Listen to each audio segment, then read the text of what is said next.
Hello everyone, welcome to another video on the channel and welcome to another GT Sport Daily Race C strategy and race guide. It's week number 30, we're heading down under to Australia, Mount Panorama, better known as Bathurst, and it's Group 3 machinery.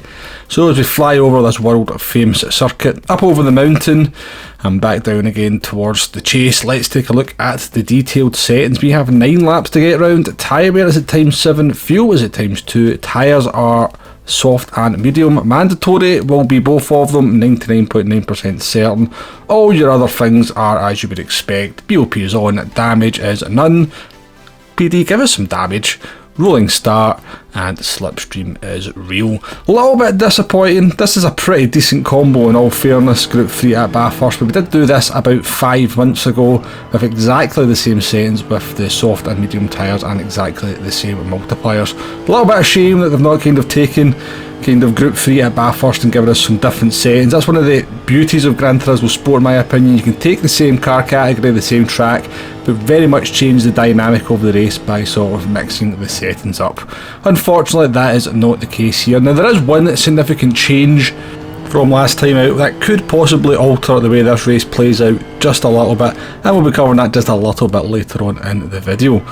Anyway, let's move on with some of the strategy here. Now the car we're in, we have chosen here is the Lexus RCF from 2017.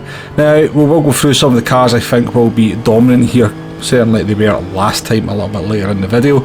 I just chose the Lexus because I just felt doing a little bit of driving in the Lexus. Not the best cockpit view, I must admit, but didn't feel too bad round here. I was quite surprised with some of the lap times I pulled off later on in the soft tyres. But we are starting here on the mediums. Now the first thing I wanted to test here was what's the kind of minimum amount of laps we can do on the mediums. How long can we make the soft tyres last if we choose to get our medium tyres out the way first.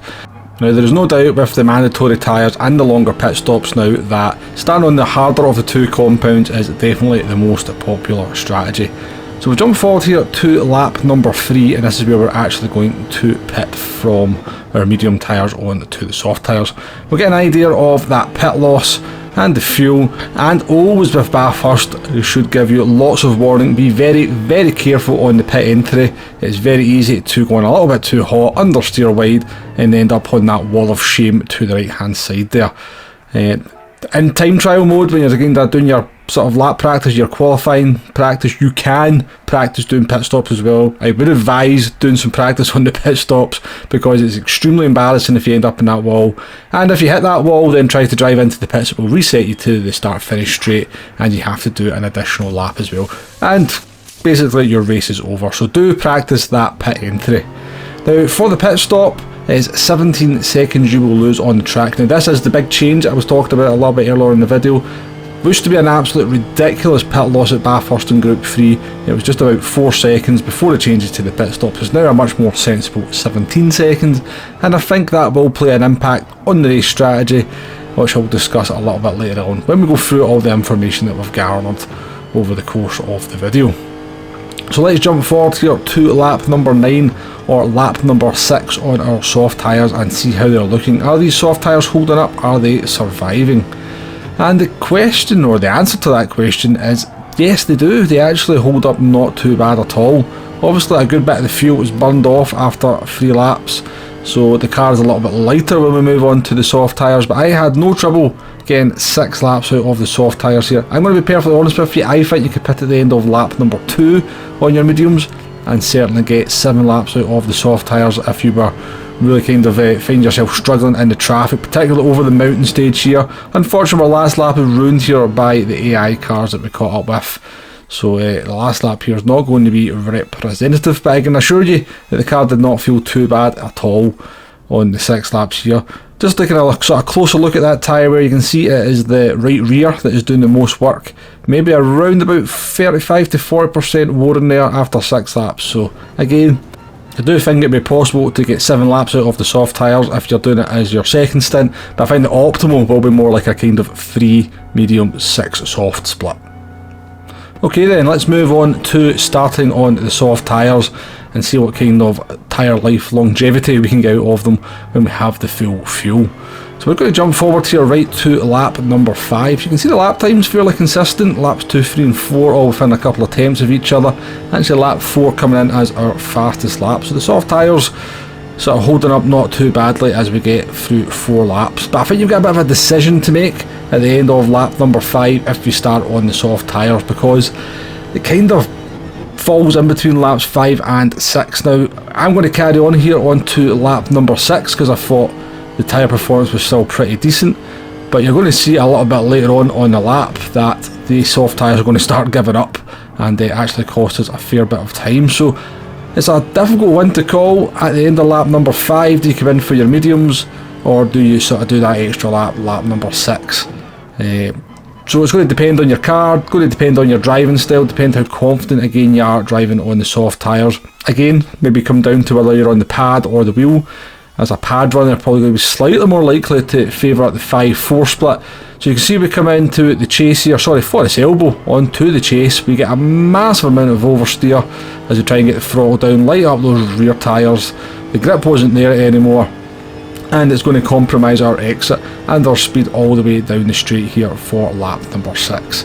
As we come to the checkpoint here, what are we, 9 tenths down, so we're going to be well into 203s. And I could definitely be quicker than that on the mediums. So again, as I said a little bit earlier, that sort of decision is going to be made whether it's lap number 5 or 6 if you start on the soft tyres. I think for most people, I tend to be pretty good on tyre wear anyway. Lap number 5 is going to be sort of more comfortable for most drivers. Again, as we come into the pit lane there, can't stress it enough, be careful not to hit that wall on the right hand side. It should certainly have a big kind of do not hit sign or some description on it, just for a little bit of a meme. We'll get again another wee look at the pit stop here. Again, I'm so glad that we don't have 4-second pit stops at Bathurst. It was absolutely ridiculous. And not only was it unrealistic, I think it was detrimental to the race as well. With the longer pit stops now around about 17 seconds, it's going to kind of play a bigger impact on the race, because you're going to have to consider where you're going to come out after your pit stop. With the 4-second pit stop, you literally, the race had already gone on for around about 12 minutes by that point. The gap's already opened up. You made your pit stop, you came out into clean air, or it really didn't kind of have that much of an impact. Now with a 17 to 18 second loss, you're going to have to consider where you come out into the other cars. You could be coming out cars that are a little bit slower than you, getting caught up over the mountain, and so it should play a bigger role and a bit more of a strategic role in the race, this slightly longer pit stop. Anyway, again, we caught the AI cars on our last lap on the mediums. Not that it makes a whole lot of difference. The whole kind of point of the soft strategy was just to see how far we could get the soft tyres. Flying lap there on the mediums was a 202.9, so you can see, even though we didn't have a great lap 5 there on our soft tyres, that's just about the same kind of lap time we were doing there on the very worn soft tyres. So big difference, big gap between the soft tyres and the medium tyres. I reckon it's around about 1.6 to 1.7 seconds initially. Not sure why the gap is so big here compared to some tracks. It is a 2-minute lap, I suppose, but there is a couple of very long straights there. But yeah, the gap between the soft and the mediums, when they're both of the same kind of tyre life, seems to be a little bit more than some tracks. Okay then, let's just reflect on what we've learned over the course of the video and sort of kind of talk about the 2 available strategies. Now, we do have to assume that it will be a one-stop strategy here, because both tyre compounds will be mandatory. If by some miracle or some crazy chance it's just the medium tyres are mandatory, then this becomes a no-stopper. The medium tyres will last the 9 laps, no problem whatsoever, and you're not going to make up enough time, 17 seconds, by doing a stint on the soft tyres. So just do check the tyre rules before we start, but I'm 99.9% sure both the soft and the mediums will be mandatory. So with that being said, what is the better strategy, or how will each of these strategies play out? Now, if you're starting on the medium tyres, which is definitely going to be the more popular of the strategies that people will run, because really, if you're anywhere below maybe P3, P4, you can't kind of utilise the full potential of the soft tyres due to traffic and accidents and shenanigans going on around you, so you're more likely to start in the medium tyres and then move on to those soft tyres once the kind of race has spread out a little bit. In terms of optimal strategy, if you're starting the mediums, I reckon it's a 3 lap on the mediums, 6 laps on the soft tyres will be the optimal split doing it that way. I think if you find yourself completely mired in traffic and all sorts of craziness, you could pit at the end of lap number 2. There will be people who will attempt to do 1 lap on the mediums and 8 laps on the soft tyres. However, unless you've got an inherent speed advantage over the drivers around you, or you're just insane on tyre wear, then that's going to be fairly difficult to pull off. In terms of starting on the soft tyres, it's fairly simple. You run your soft tyres for as long as you feel they're quicker than the mediums. And my sort of findings here, I reckon it's either lap 5 or 6, depending on how good you are at looking after tyres or what car you happen to be in. Any more than 6 laps and I reckon you are just wasting lap time.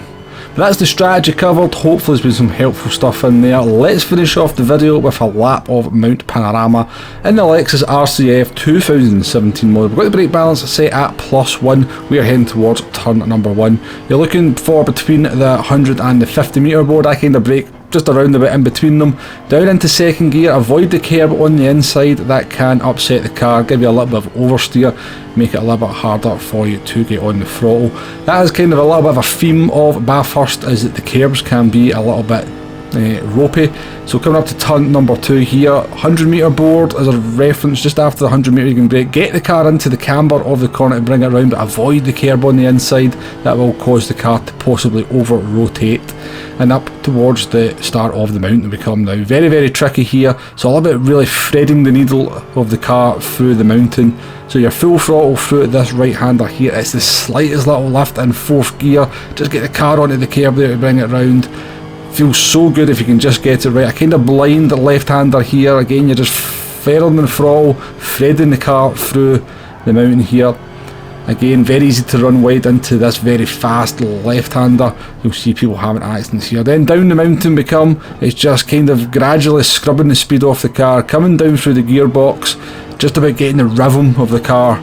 Down through the mountain, down towards Forest Elbow we come. Get the car nice and straight before you're braking. Hug the inside of that barrier here. Hard to find a point to sort of get on the throttle, but as soon as you get on the throttle you carry that speed all the way down the cornward straight here towards the chase. This is going to be the best overtaking opportunity on the track. If you've got a car 4 to 5 temps around you, they are going to be in danger of going for a move down towards the chase here. 150 metre board, or just after the 150 metre board as your reference, either 2nd or 3rd gear. Try and catch the curb on the inside there, as one of the few curbs you do want to be hitting. If you can carry full throttle through the chase there, you should be in good shape. And between the 100 metre and the 50 metre board here into Murray's Corner, I do believe it's called. Again, avoid that curb on the inside if you can. It can't upset the car. It's easy to get a lot of oversteer as well on corner exit. That's a lap of Bathurst here. Again, it's not really a lap guide, so to speak. It's more of just me talking you through a lap in the car. Do check out Tidgeney's guide. He will give you a much more comprehensive lap guide and braking points, etc. Interesting racing prospect though. Again, a little bit disappointed it's fairly regurgitated material. Again, exact same settings for the race we did 5 months ago. All the same though, Group 3 around Bathurst is pretty good fun. In terms of cars, we're going to be looking at the Corvette and the GTR, I reckon. But, you know, be adventurous, try some other cars in there. Make the race as much fun as you can. I'm going to be in the Lexus, found the Lexus quite nice. I'm going to try the BMW as well. I like the BMW around here. Aston Martin should be pretty strong as well. Do join me for a live stream a little bit later in the week. We should have some fun with this one. Hopefully it's not a nighttime setting as well. I hate it when they do the nighttime setting at Bathurst. I am not a fan of driving games at night. I do like to be able to see the graphics that I'm paying for at the end of the day. Anyway, we shall end the video briefly here, or quickly here. Do hit that like button, do hit that subscribe button if you haven't already. And if you've made it to this point in the video and you've listened to a Scotsman rambling on for 14 minutes, then you are a true superstar of the channel. So thank you very much. Goodbye now, and I shall see you in the next one.